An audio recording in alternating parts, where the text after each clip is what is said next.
February 23, 1943. Telefunken Headquarters, Berlin. The magnifying glass trembled slightly in Oberstleutnant Wilhelm Runge's hand as he examined the copper block salvaged from the wreckage 3 weeks earlier.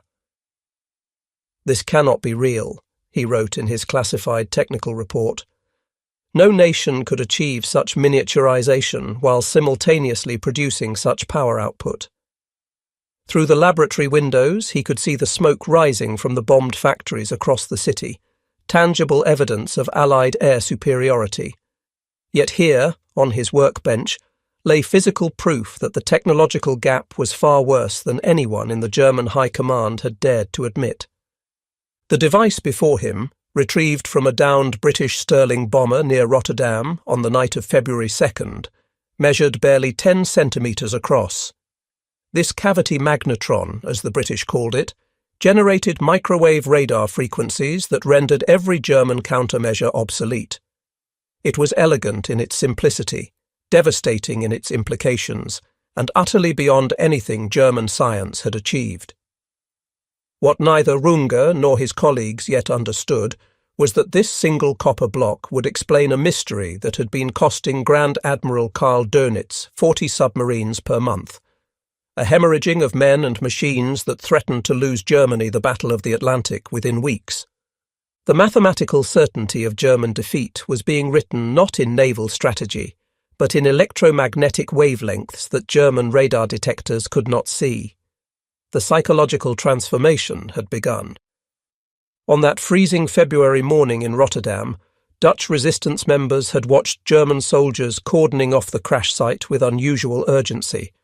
The Sterling bomber, serial number R9264 from 7 Squadron RAF, had been returning from only its second operational mission when flak had torn through its port wing. The crew of 7 had died instantly in the crash, but their sacrifice would prove more valuable to the Allied cause than they could have imagined. The aircraft carried Britain's newest secret weapon, the H-2S ground-mapping radar system, designed to allow bombers to navigate and identify targets through cloud cover and darkness. At its heart lay the cavity magnetron, a device so revolutionary that Winston Churchill himself had agonized over its deployment, fearing exactly what had now occurred. The bomber had been part of a raid on Cologne, following H-2S radar's combat debut against Hamburg just 3 days earlier, on January 30th, 1943. General der Luftnachrichtentruppe Wolfgang Martini, Chief of Luftwaffe Signals Intelligence and one of Germany's most senior radar experts, was alerted to the crash within hours. As the officer responsible for all German radar development and signals intelligence, Martini understood immediately that the Rotterdam crash might provide answers to questions that had been haunting German commanders for months.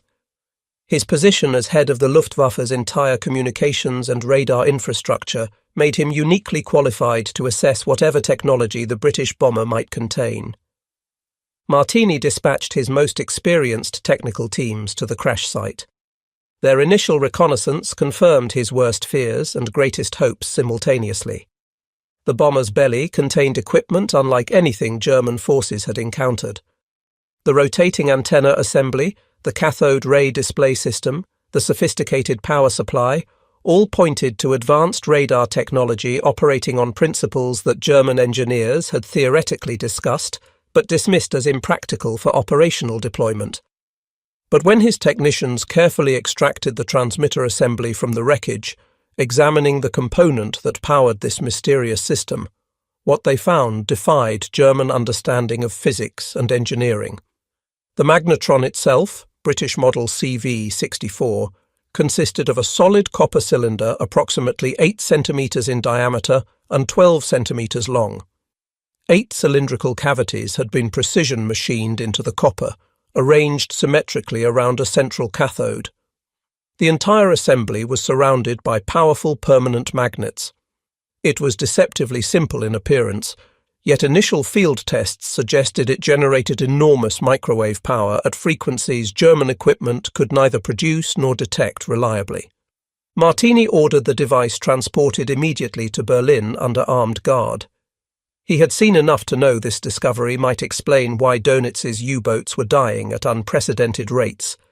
The British had achieved something German science had declared impossible: a compact, powerful microwave radar system that could be mounted in aircraft and ships, providing detection capabilities against which Germany had no defences and no countermeasures. The journey from mystery to revelation had actually begun months earlier, in the grey waters of the North Atlantic.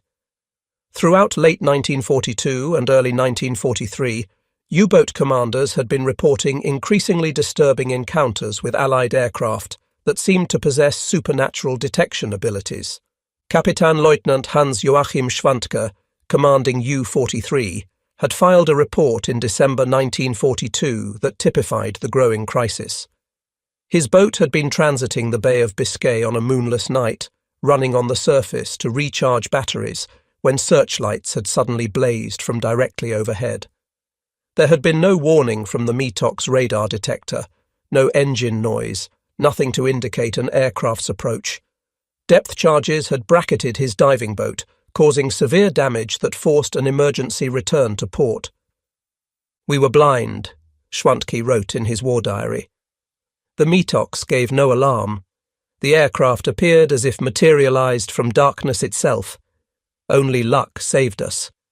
We heard the bombs falling and crash dived with seconds to spare. Our detector should have warned us minutes in advance, giving us time to dive safely. Instead, we had no warning at all. Either the British have developed radar our detectors cannot sense, or they are using some other technology we do not understand. Whatever the explanation, we are being hunted by enemies we cannot detect until the moment of attack. Similar reports flooded into U-boat headquarters in Paris throughout the winter. Boats were being caught on the surface at night with no warning. Aircraft seemed to see through darkness and weather that should have provided cover. The METOX radar detectors, which had given U-boats advance warning of aircraft equipped with older ASV Mark II radar systems operating at 1.5 meters wavelengths, had become worse than useless because commanders still trusted them to provide adequate warning. The statistics told a grim story that would become catastrophic by spring. In November 1942, German U-boats sank approximately 119 merchant ships totaling 729,000 tons worldwide, losing 13 submarines in return. December saw 60 merchant ships totaling 330,000 tons sunk, with 5 U-boats lost. By January 1943, sinkings dropped to 37 ships while U-boat losses climbed to 7. February saw 34 merchant ships sunk and 17 U-boats lost. The exchange rate, once heavily in Germany's favour, was collapsing at an accelerating pace.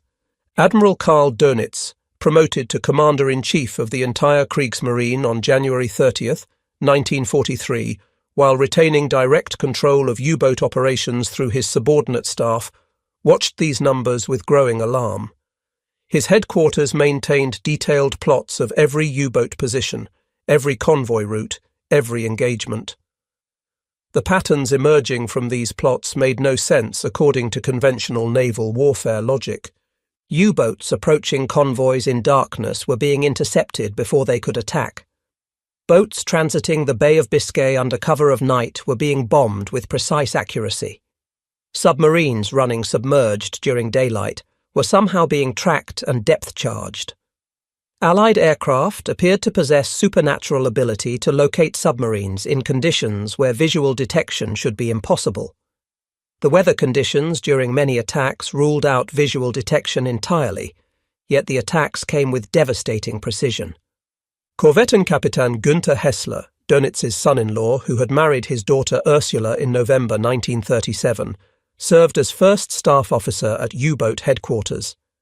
Hessler spent weeks analysing combat reports seeking explanation for the mysterious losses. The pattern was clear but incomprehensible. Allied detection capabilities had improved dramatically over a very short period between late 1942 and early 1943, suggesting new technology rather than improved tactics or training. But what technology could see through darkness, clouds, and fog? What could detect a submarine's small conning tower from miles away?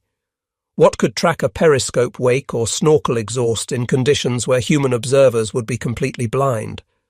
The questions multiplied faster than answers could be found. Dönitz convened crisis meetings with Germany's top scientists and engineers throughout January and February 1943. The discussions revealed disturbing ignorance about Allied capabilities and troubling complacency about German technological superiority. German radar experts insisted that no radar system could effectively operate at wavelengths shorter than about 50 centimeters due to fundamental power generation limitations. The vacuum tube technology available, they argued, simply could not generate sufficient power at higher frequencies to make shorter wavelength radar practical for military applications. The METOX detectors, designed to detect Allied radar operating at 1.5 meters wavelength, should theoretically warn of any radar-equipped aircraft. The system worked by detecting the electromagnetic emissions from aircraft radar, giving U-boats several minutes warning to crash dive before the aircraft could close to attack range. Yet clearly they were not providing adequate warning anymore. Something had changed in Allied capabilities, but what? Some scientists speculated that the Allies had developed infrared detection systems that could sense engine heat from U-boat diesel exhaust. Others suggested acoustic detection, though this seemed implausible at the operational distances involved. A few voices mentioned the theoretical possibility of centimetric radar using advanced magnetron technology, but this was dismissed as impractical.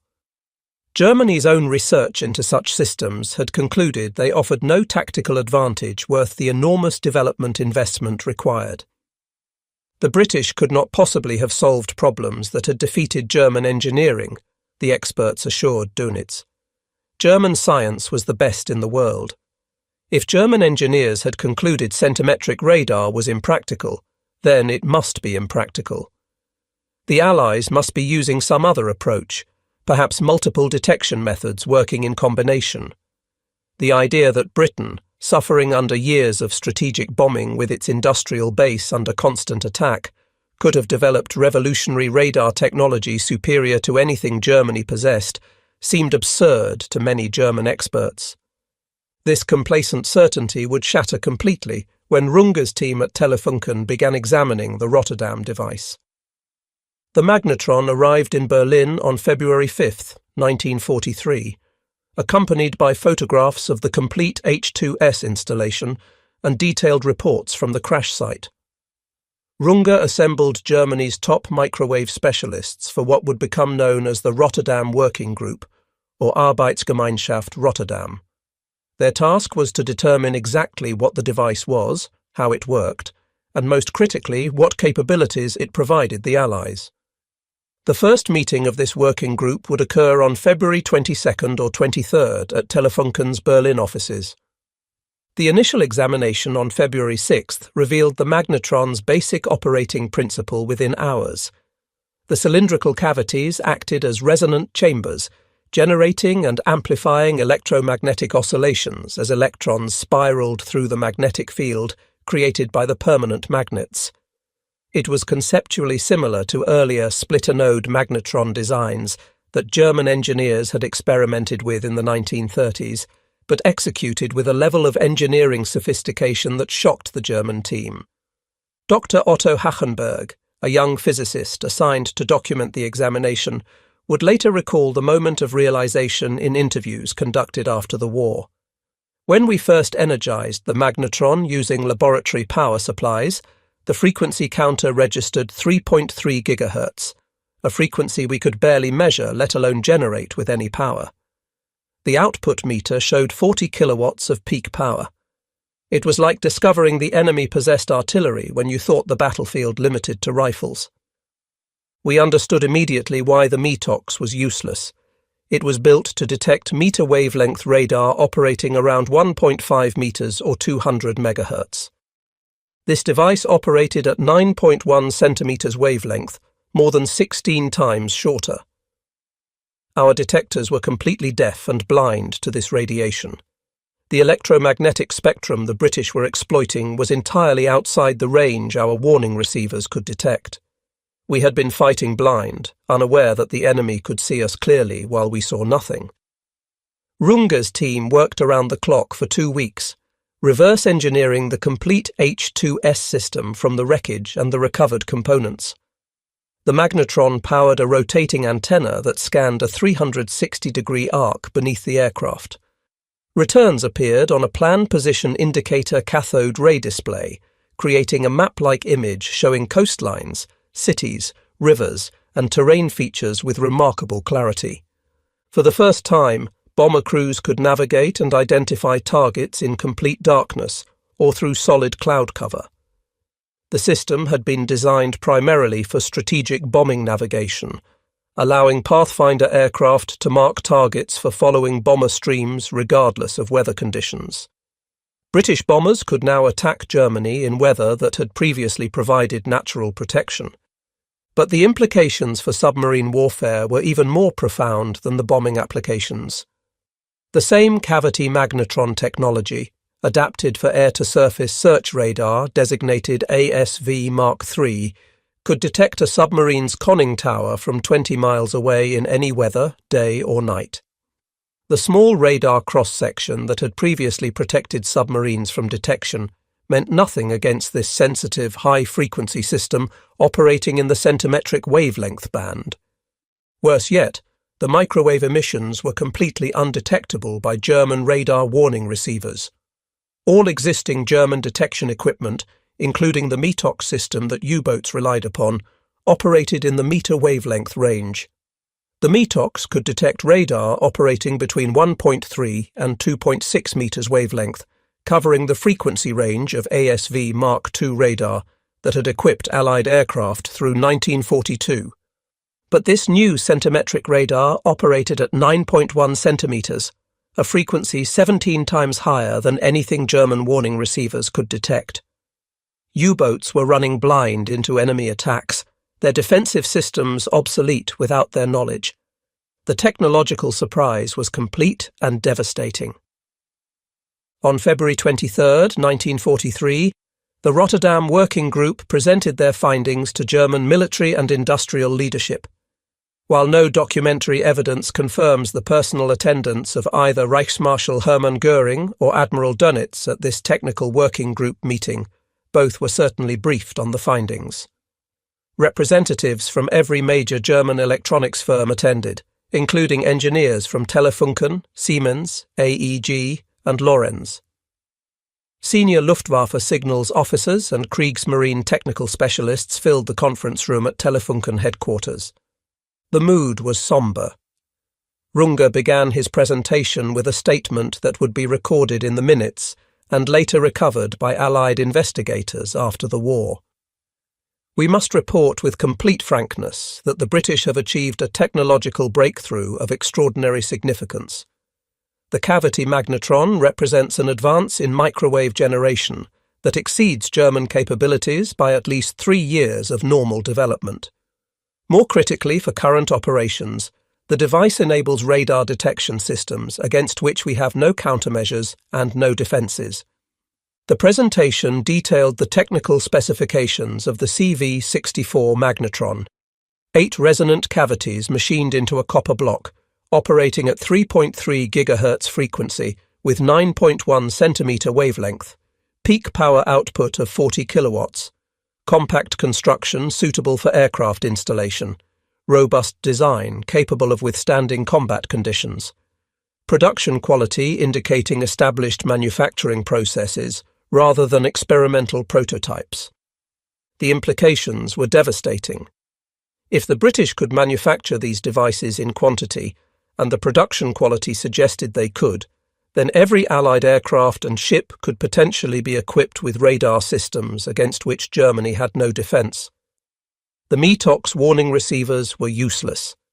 The extensive network of German radar installations operating in the meter wavelength range would be increasingly obsolete. German night fighters, German anti-aircraft defences, German naval vessels, all relied on radar technology that the British had leapfrogged by an entire generation. When Göring was briefed on these findings, possibly at the Humboldt-Hain flak tower in Berlin, where the reassembled H-2S system was demonstrated, his reaction was reportedly one of considerable consternation. The Reichsmarschall, who had boasted in 1939 that no enemy aircraft would ever bomb Germany, now faced evidence that British bombers could navigate and bomb in any weather conditions using technology Germany could not match.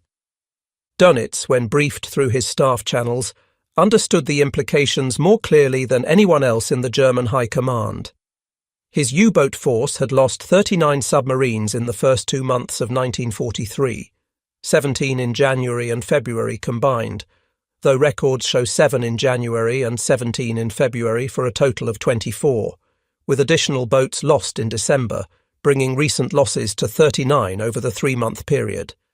If this trend continued, the U-boat campaign would collapse within months.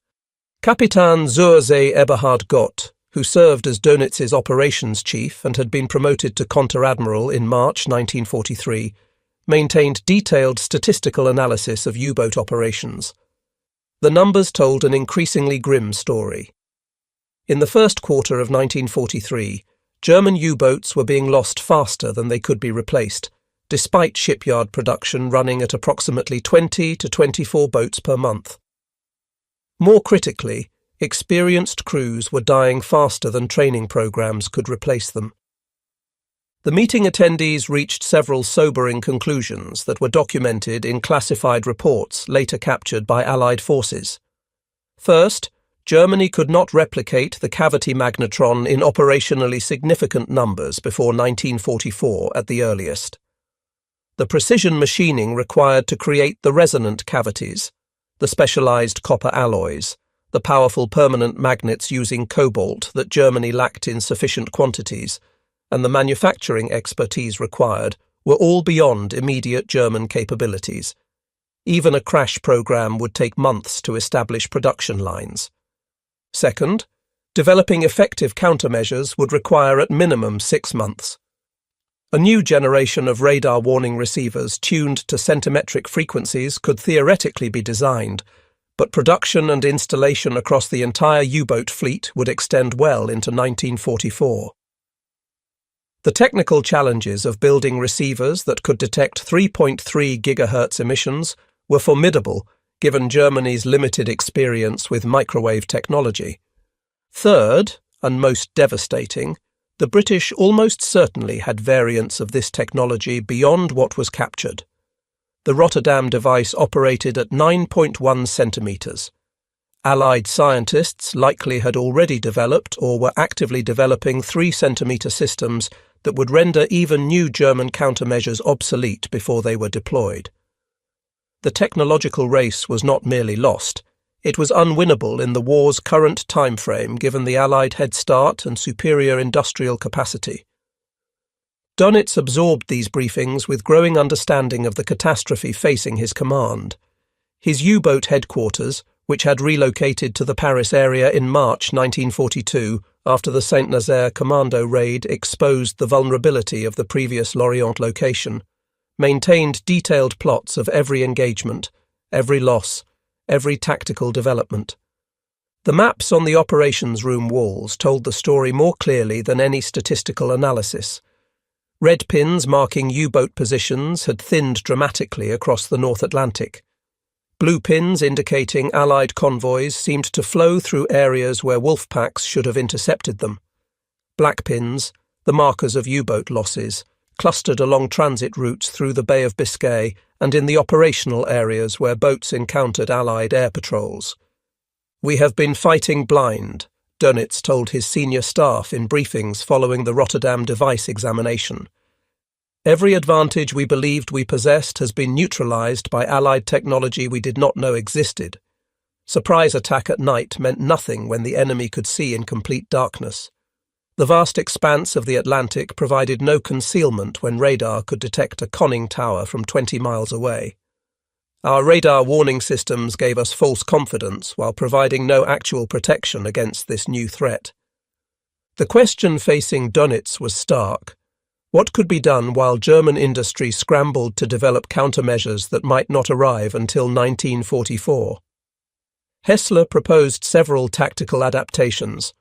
All U-boat commanders would be informed that radar warning systems were unreliable and should not be trusted to provide adequate warning of air attack.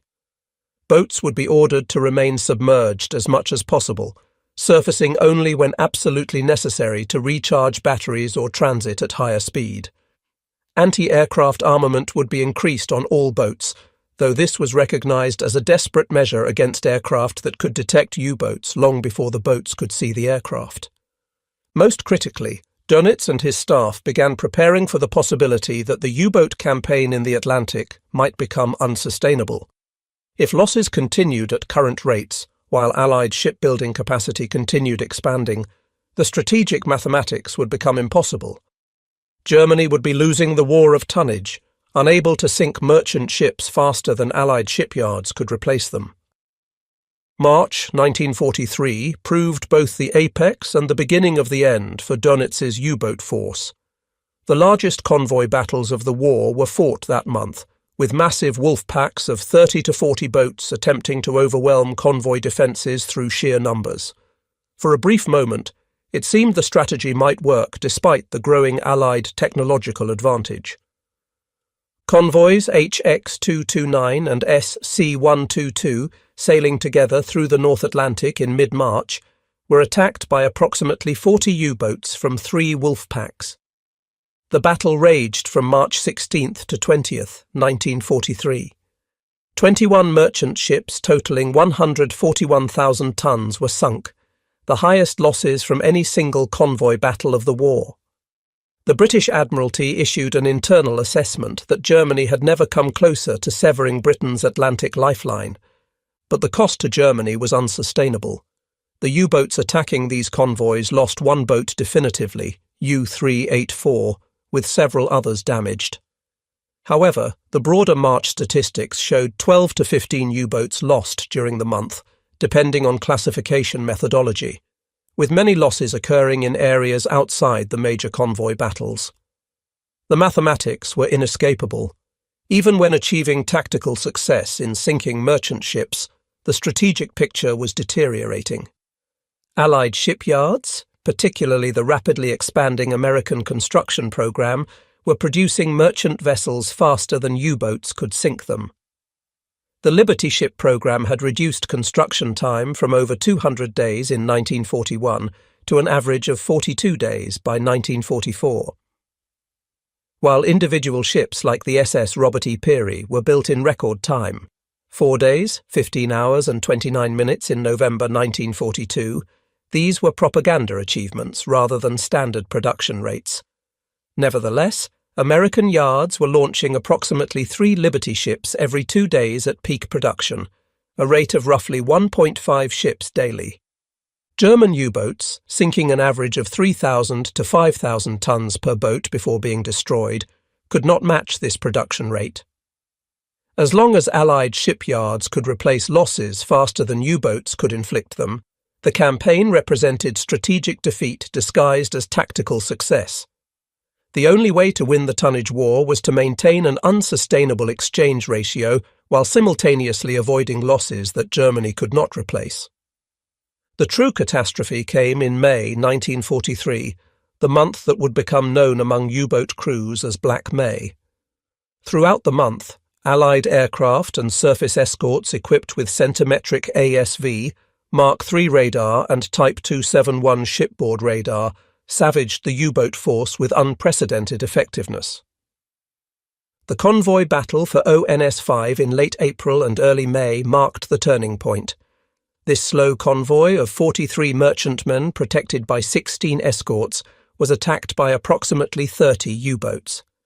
The Germans managed to sink 12 to 13 merchant ships, but lost 6 to 7 U-boats with an additional 5 to 7 severely damaged. For the first time in a major convoy battle, the U-boats suffered losses approaching their successes. The exchange ratio had become unsustainable. 2 weeks later, convoy SC-130 demonstrated complete Allied dominance. Of 37 to 38 merchant ships in convoy, 0 were lost despite attacks by 25 to 33 U-boats from 3 patrol lines. The German forces lost 3 to 5 U-boats, including U-954. The decisive Allied victory represented the last seriously threatened convoy of 1943. Throughout May, the losses mounted relentlessly. On May 4th, U-209 was sunk in the North Atlantic, with all 46 crew lost. On May 5th, U-447 and U-663 were both destroyed.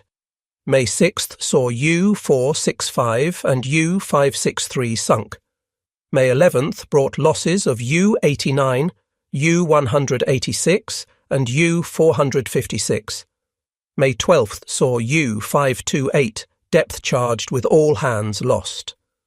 May 15th brought the destruction of U-176. May 19th saw the loss of U-273 and U-954. The loss of U-954 on May 19, 1943, carried particular personal weight for Admiral Dönitz. The Type 70C U-boat, commanded by Kapitänleutnant Odo Löwe, carried among its crew Lieutenant zur See Peter Dönitz, the Admiral's youngest son, serving as watch officer. The boat was attacking convoy SC-130 when it was detected by the River-class frigate HMS Jed and the Banff-class sloop HMS Sennen. The British escorts prosecuted the contact with Hedgehog anti-submarine mortars and depth charges. The Hedgehog weapon, introduced in 1942, represented a significant tactical advance over conventional depth charges. Rather than exploding at preset depths regardless of whether they hit the target, Hedgehog projectiles exploded only on contact. This meant that when explosions occurred, they confirmed a hit rather than simply disturbing the water and making sonar tracking difficult. U-954 was destroyed, with all 47 crew members killed at coordinates 54.54 north, 34.19 west. The loss was reported to Dönitz by secure telegraph. U-954 attacked and sunk by British escorts, HMS Jed and Sennen. Hedgehog weapons achieved direct hit. No survivors. Your son is gone. Dönitz did not pause operations or take leave. There would be time for grief after the war if Germany survived. For now, his duty was to the approximately 40,000 submariners under his command, the living who still depended on his decisions.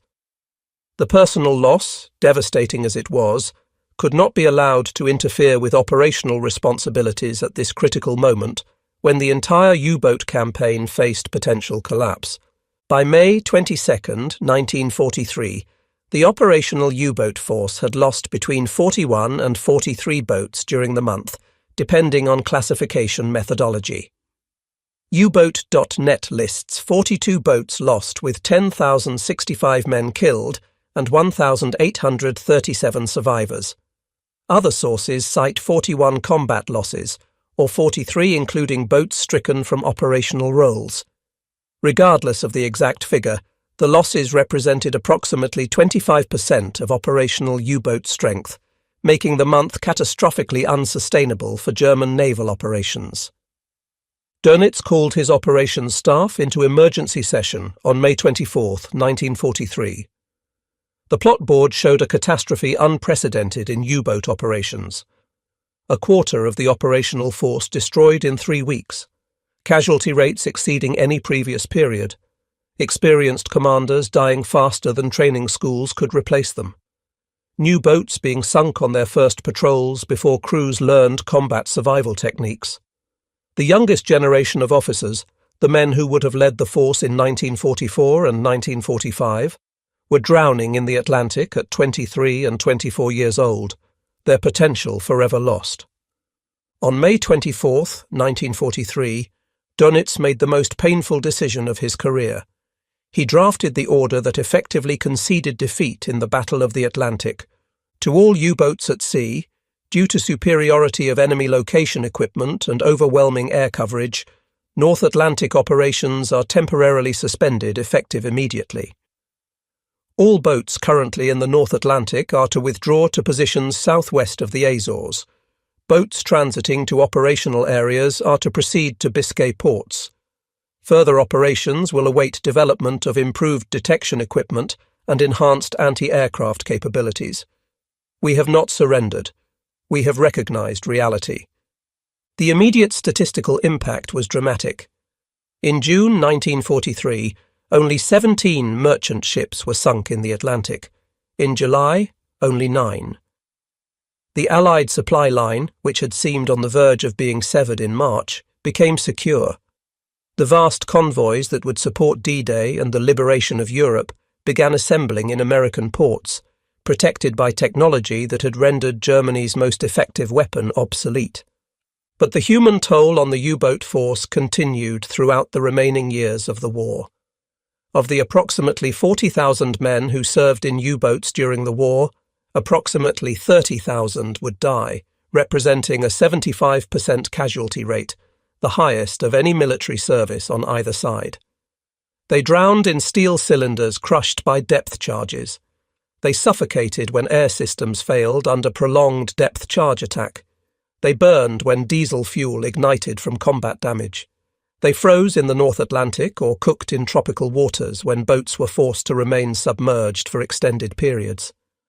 They died knowing their equipment was inferior, their missions increasingly futile, their sacrifice changing nothing in the war's strategic outcome. Yet they continued fighting because duty demanded it, and because abandoning the struggle would free Allied air and naval forces for other theatres, hastening defeat on all fronts. The interrogation reports from captured U-boat crews during summer and fall of 1943 revealed the profound psychological impact of technological inferiority. Allied intelligence officers, initially confused by the defeatism among prisoners who had been fanatical believers in German victory just months earlier, gradually recognized they were witnessing a unique phenomenon. These men had not been defeated in conventional battle. They had been rendered obsolete by science, hunted by technology they could neither see nor counter. Kapitänleutnant Werner Henke, commanding U-515, achieved considerable success during his command, sinking multiple merchant ships and earning the Knight's Cross. However, his boat was sunk on April 9, 1944, by U.S. Task Group 22.3, consisting of the escort carrier USS Guadalcanal and destroyer escorts. Approximately 40 crew members were captured, including Henke. During interrogation at Fort Hunt, Virginia, officially designated P.O. Box 1142, Henke provided detailed testimony that was classified until 1985. The interrogation transcripts, declassified decades later, reveal the profound demoralization caused by the Allied radar advantage and provide valuable historical insight into German understanding of their technological disadvantage. "We knew by mid-1943 that the war was lost," Henke told his interrogators during sessions conducted between May 3 and June 15, 1944. Not because German soldiers lacked courage or skill, but because Allied technology was systematically destroying every advantage we once possessed. The METOX detector became useless against the new radar. We called it the grave bell among crews, because when it failed to warn of approaching aircraft, it rang only for our funerals. Later models that could detect centimetric radar arrived too late for most boats. The Naxos system, introduced in September 1943, could theoretically detect the new radar, but even when it worked, we could only detect emissions at short range while Allied aircraft detected us from beyond visual distance. We could dive when warned, but aircraft would circle overhead, calling destroyers to depth charge us. We could not escape what we could not see until it was too late. Henke's interrogation took a dark turn when he was falsely accused of war crimes related to survivors of the SS Ceramic, a liner sunk by U-515 in December 1942. Threatened with extradition to Britain to face charges, Henke became increasingly desperate. On June 15, 1944, he attempted to escape by climbing the perimeter fence at Fort Hunt. He was shot and killed by guards, becoming the only prisoner to attempt escape from the facility during World War II. Oberleutnant zur See Herbert Werner survived the war after serving on 5 different U-boats, including surviving the sinking of U-612 in August 1942 and U-415 in July 1944. His post-war memoir, Iron Coffins, A Personal Account of the German U-Boat Battles of World War II, first published in 1969, became one of the most widely read and respected accounts of the U-boat war from the German perspective. Werner described the psychological impact of fighting against superior Allied technology. Every patrol after May 1943 was a survival exercise disguised as a military operation. We understood that Allied radar could detect our periscope wake, our snorkel exhaust, even our conning tower when awash. We travelled submerged far longer than boats were designed to endure, breathing foul air, conserving battery power, surfacing only when fuel and oxygen forced us. The Atlantic, which we had dominated in 1942, became an enemy more dangerous than British destroyers. It hid Allied aircraft above fog and Allied ships beyond horizons, while revealing our every movement to enemies equipped with technology that gave them complete tactical advantage. We were being hunted by forces we could not detect until the moment of attack. Korvettenkapitän Peter Erich Kremer, who commanded U-333 through multiple successful patrols, survived the war as one of only 3 senior U-boat commanders to do so. His memoirs, published as U-Boat Commander, A Periscope View of the Battle of the Atlantic by the Naval Institute Press in 1984, provided another valuable perspective on the technological revolution that defeated the U-boat force. Kremer recalled a patrol in June 1943, shortly after the withdrawal from the North Atlantic. We were ordered to patrol off the African coast, seeking isolated targets away from heavy air coverage. Even there, Allied aircraft appeared with impossible frequency given the vast ocean areas involved. One afternoon we detected an enemy aircraft at extreme range with our new Wanze radar warning receiver. I ordered immediate dive to 150 metres and rigged for silent running. We stayed down 6 hours, far beyond safe operational limits. When we carefully surfaced to snorkel, the same aircraft or another reappeared within minutes, forcing us down again. This pattern continued for 14 hours until our batteries were nearly exhausted. We had to surface or suffocate. When we broached, the aircraft was waiting, positioned perfectly for attack. Only frantic anti-aircraft fire and a crash dive that nearly imploded the pressure hull saved us. We never fired a torpedo that patrol. We spent 3 weeks attempting to evade detection long enough to attack anything. Allied mastery of the technological domain was so complete we could barely execute our basic mission. The technical investigations continued through 1943 and 1944 as German engineers desperately attempted to develop countermeasures. They produced the LMS-10 Magnetron, a direct copy of the British CV-64 design, with at least 4 units delivered by May 1943. However, production was severely constrained by material shortages, particularly the cobalt required for permanent magnets.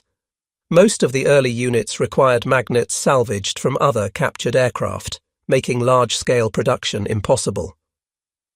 Telefunken began developing an indigenous German magnetron designated LMS-12, attempting to adapt the British design to materials available in Germany. But this development would not reach even limited production until April 1944, far too late to affect the war's outcome. By that point, the Battle of the Atlantic had been decisively lost for nearly a year.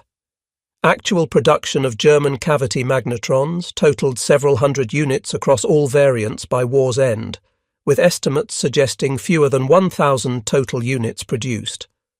This contrasted starkly with Allied production, which numbered in the tens of thousands. While exact production figures for 1943 remain unclear, the disparity in industrial capacity and available materials meant Germany could never hope to match Allied production rates. Radar warning receivers that could detect centimetric frequencies were developed in parallel efforts. The Naxos system, designated FUG-350 Naxos-Z for aircraft and FUMB-7 Naxos-U for U-boats, was introduced in September 1943. The system could theoretically warn U-boats of approaching aircraft equipped with ASV, Mark III radar operating at 9.1 centimetre wavelength. However, by the time Naxos entered operational service, Allied scientists had already developed 3 centimetre radar systems against which Naxos was blind. The H-2X radar used by American forces and the advanced versions of H-2S operated at 3 centimetre wavelength, requiring entirely new detection equipment. The Germans were perpetually one generation behind, forever attempting to counter yesterday's threats while new systems rendered their countermeasures obsolete before they could be widely deployed. A Junkers Ju-88 night fighter equipped with Naxos radar warning equipment did land at an RAF airfield, though not in November 1943, as sometimes reported. On July 13, 1944, a Ju-88G1 landed at RAF Woodbridge carrying Fu-G 350 Naxos Z, Flensburg homing equipment and Liechtenstein SN2 radar. The crew had become disoriented and believed they were landing at a German base. British technical intelligence immediately examined the equipment, gaining valuable insight into German countermeasure capabilities. The examination revealed that while German engineering was sophisticated and the Naxos system worked as designed, it remained fundamentally defensive. It could warn of Allied radar emissions, but provided no offensive capability.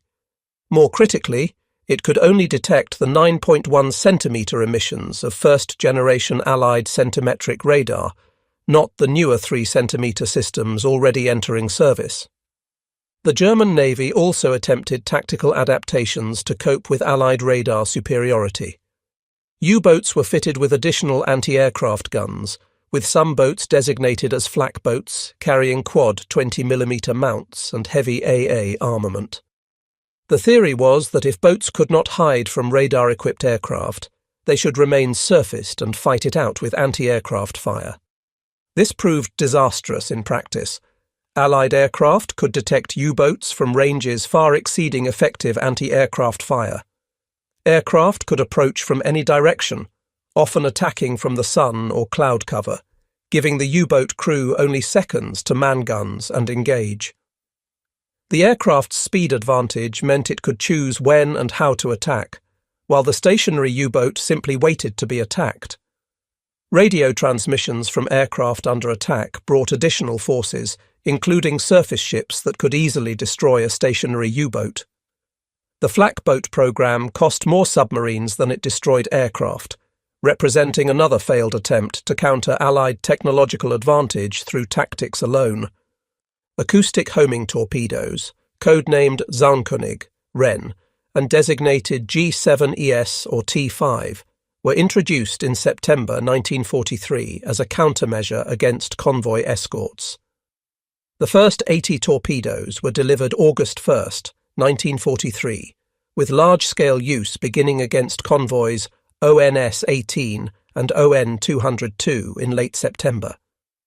These torpedoes could home in on the propeller noise of escort vessels, theoretically allowing U-boats to sink the escorts before attacking the merchant ships.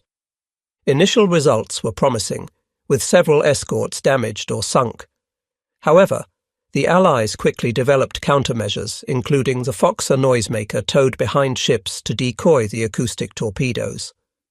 More fundamentally, acoustic torpedoes could not compensate for the German inability to locate convoys in the first place. If Allied radar detected U-boats before they could approach convoys, acoustic torpedoes provided no advantage. New submarine designs incorporating schnorkel systems represented another attempt to adapt to Allied technological superiority. The schnorkel, originally a Dutch invention from 1938, captured when Germany overran the Netherlands in 1940, was initially ignored. German engineers began testing schnorkel systems on U-58 in summer 1943, with operational use beginning in early 1944. The schnorkel allowed U-boats to run diesel engines while submerged at periscope depth, recharging batteries and transiting without surfacing. This reduced vulnerability to radar-equipped aircraft. However, schnorkels were far from perfect solutions. They left a wake visible to radar, particularly in calm seas. They limited speed to a few knots. They required excellent seamanship in rough weather, as waves washing over the schnorkel head would trigger automatic valves that momentarily cut air supply, creating uncomfortable and dangerous pressure fluctuations inside the boat. By mid-1944, approximately 50% of U-boats operating from French bases were equipped with schnorkels.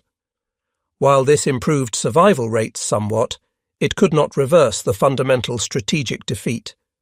U-boats equipped with schnorkels could evade some attacks, but they could not sink enough merchant ships to affect Allied logistics. The Battle of the Atlantic had already been decisively lost. The revolutionary Type 21 electroboot represented Germany's most ambitious attempt to regain technological parity. This radical design featured streamlined hull form, triple battery capacity, 17.2 knots submerged speed compared to 7.6 knots for conventional Type 7 boats, 6 bow torpedo tubes with hydraulic reload capability, allowing 18 torpedoes to be fired in under 20 minutes, and sophisticated sonar systems. The Type 21 could theoretically outrun most surface escorts while submerged and remain underwater for extended periods. Had this design entered service in 1943 rather than 1945, it might have significantly extended the Battle of the Atlantic. However, rushed production created severe quality problems. Of 118 boats constructed, only 4 were fully combat-ready before war's end. Only 2 conducted combat patrols in April-May 1945, achieving no sinkings before Germany's surrender. The final U-boat patrol of the war demonstrated both the potential and the futility of German technological efforts. U-2511, the first Type 21 electroboot to see operational service, departed on April 30, 1945, commanded by Korvettenkapitän Adalbert Schnee, one of Germany's most experienced and successful U-boat commanders. Schnee's patrol demonstrated the Type 21's remarkable capabilities.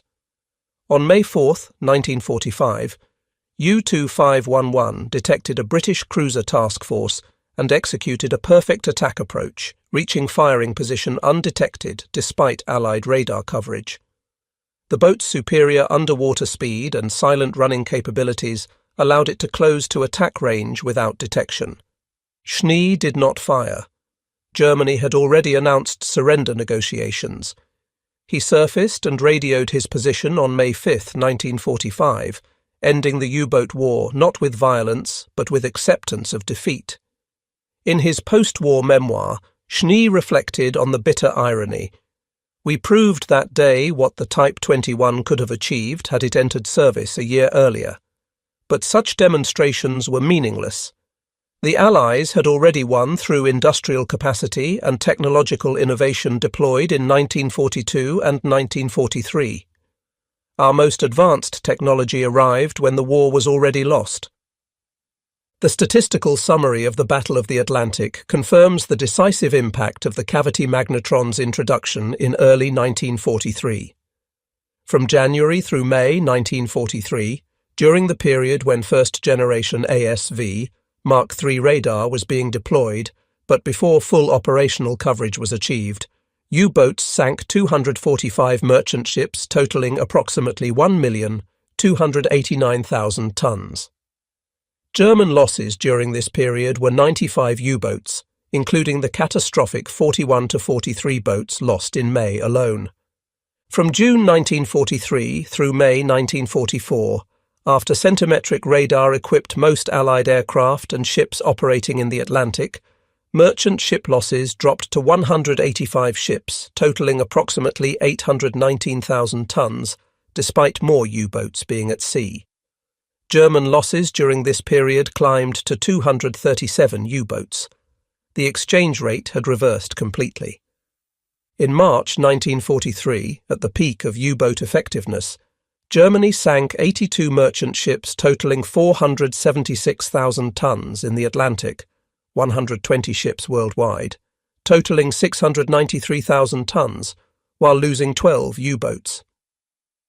By summer 1943, after centimetric radar deployment became widespread, Typical months saw fewer than 20 merchant ships sunk, while U-boat losses remained in double digits. The tonnage war had become unwinnable. The May 1943 convoy battles represented Germany's last chance to achieve strategic success in the Atlantic. The examination of the Rotterdam device in February 1943 had confirmed what many German commanders suspected but hoped was not true. Allied technological capabilities had advanced far beyond German understanding, creating detection advantages that no amount of tactical skill or operational courage could overcome.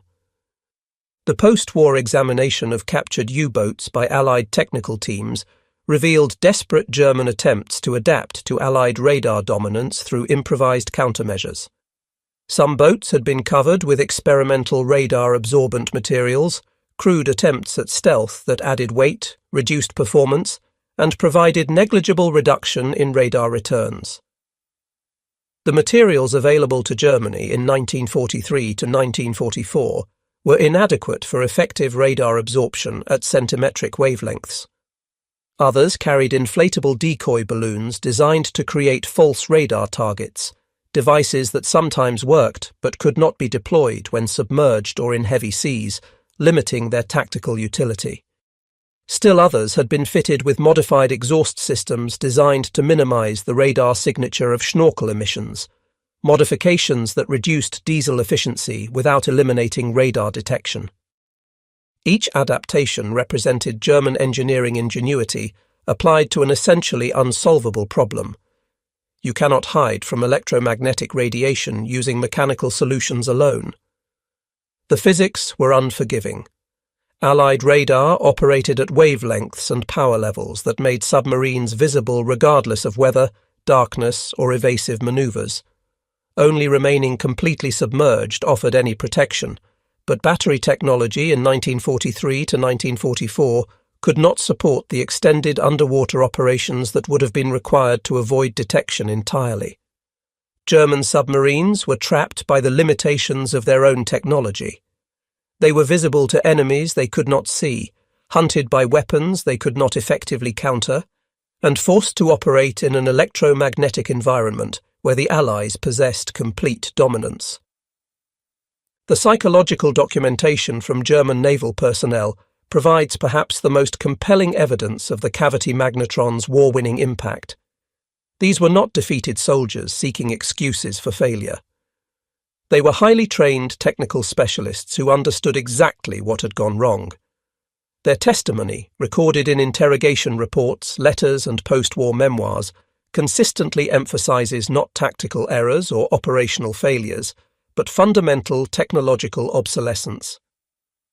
They describe the helplessness of fighting enemies who possessed superior detection tools, while German defenders remained effectively blind.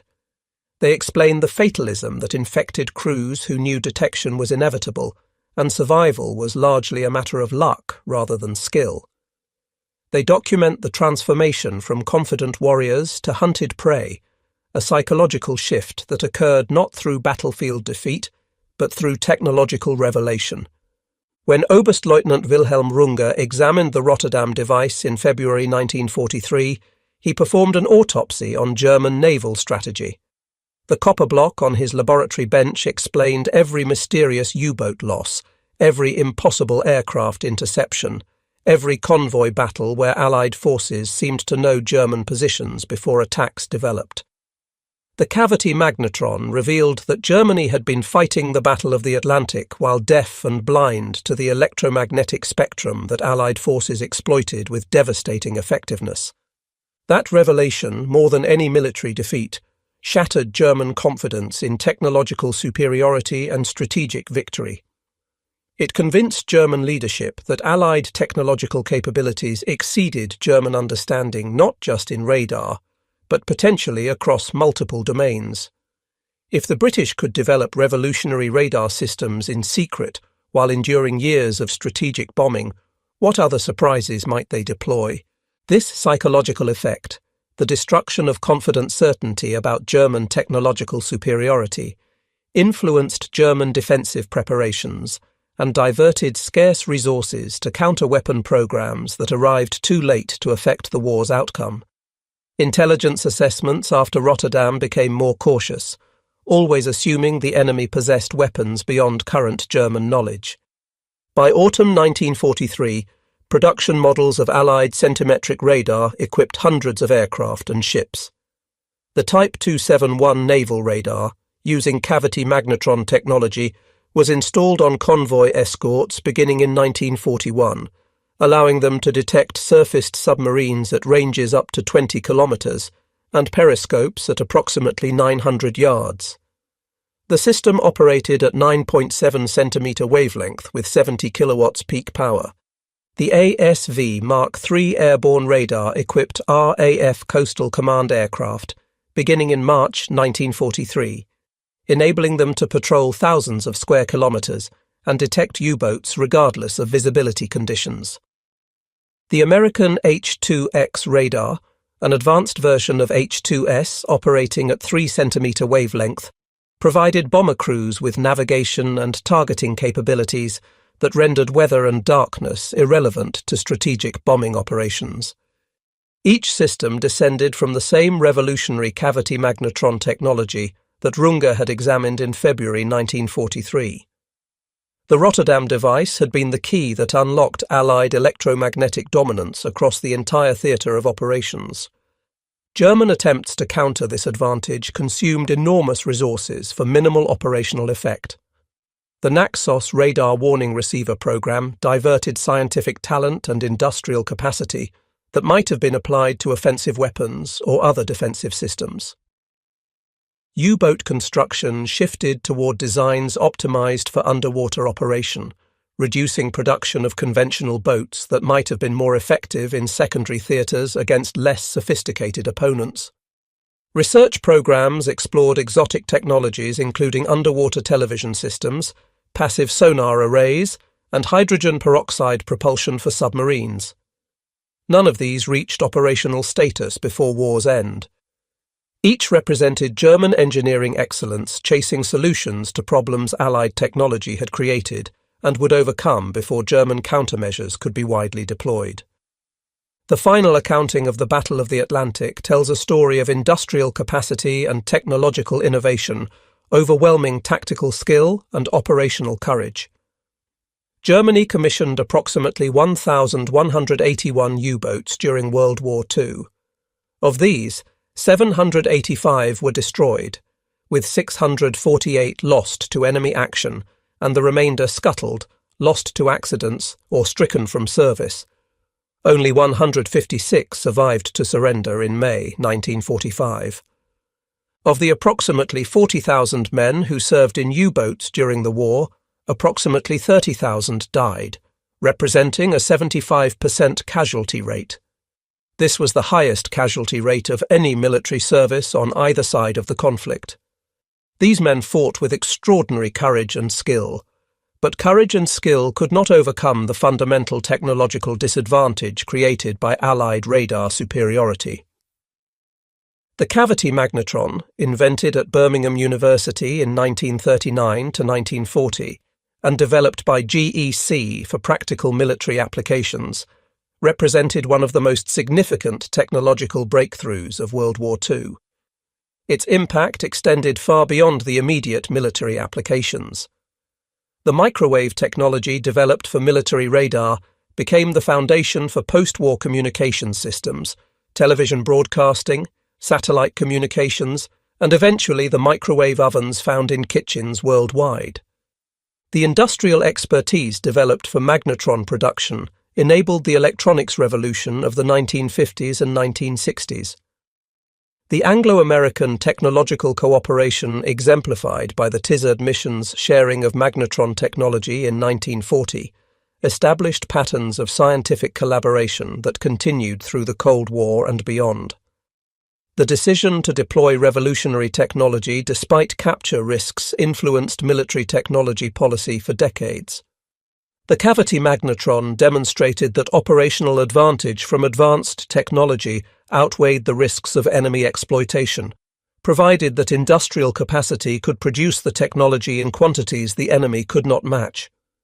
This principle guided Western military development through the jet age, the nuclear era, and into the information age.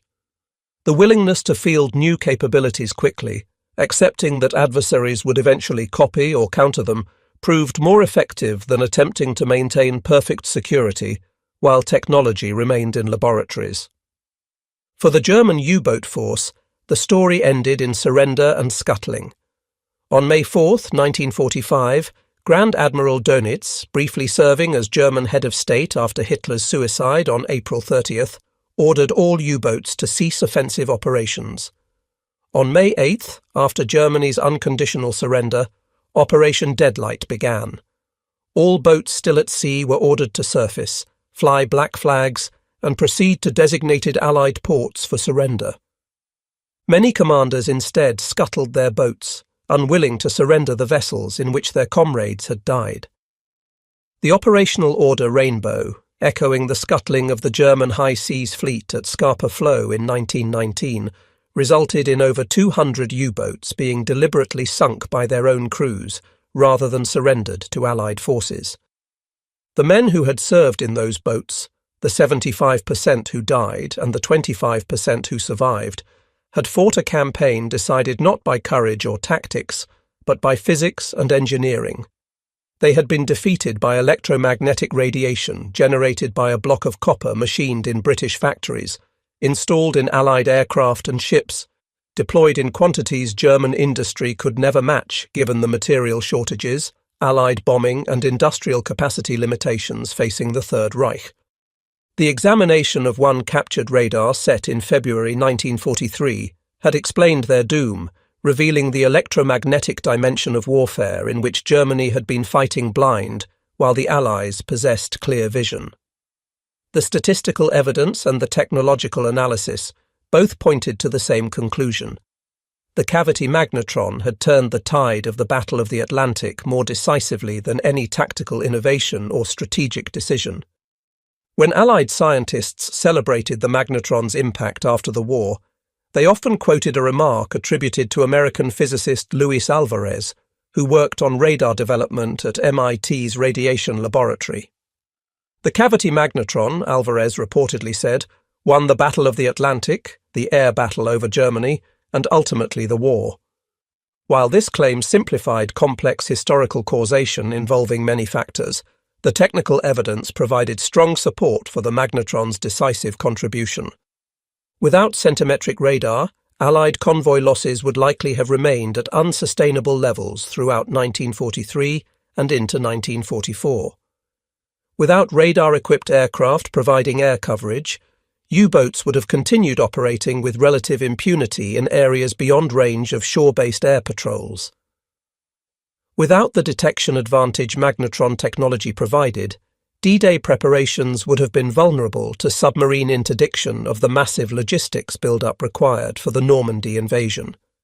The magnetron, derived from fundamental research into microwave physics at Birmingham University, manufactured in tens of thousands of units across American and British factories, deployed widely enough to provide persistent coverage of critical ocean areas, had created an electromagnetic advantage that tightened inexorably around German naval forces until they could no longer operate effectively. The examination in Telefunken headquarters in February 1943 had been an autopsy, not a diagnosis. By the time German scientists understood what Allied technology had achieved, the strategic outcome was already determined.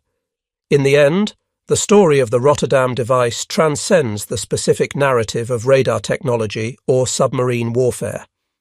It represents the decisive advantage that advanced technology provides when deployed at industrial scale against opponents who lack the scientific knowledge, industrial capacity, and material resources to match or counter it. It demonstrates the psychological impact of fighting enemies who possess capabilities you cannot match, transforming confident warriors into hunted prey through the revelation of technological inferiority. Most fundamentally, it illustrates how a block of copper, 8 centimeters in diameter, precisely machined with 8 resonant cavities arranged around a central cathode, changed the course of history by making the invisible visible and the hidden exposed. The German admirals and scientists who examined that captured radar set understood perhaps more clearly than anyone else in the Third Reich, that they were witnessing not just Allied technological ingenuity, but the instrument of German defeat. The mathematics were irrefutable, the physics unforgiving, the strategic implications inescapable. They returned from Berlin to their operational commands, carrying knowledge that their finest submarines and bravest crews could not overcome the electromagnetic advantage Allied science had created and Allied industry had deployed in war-winning quantities. They fought on because duty demanded it, and hope dies slowly, but they knew. The examination of a single device had shown them the future, and in that future, Germany had already lost.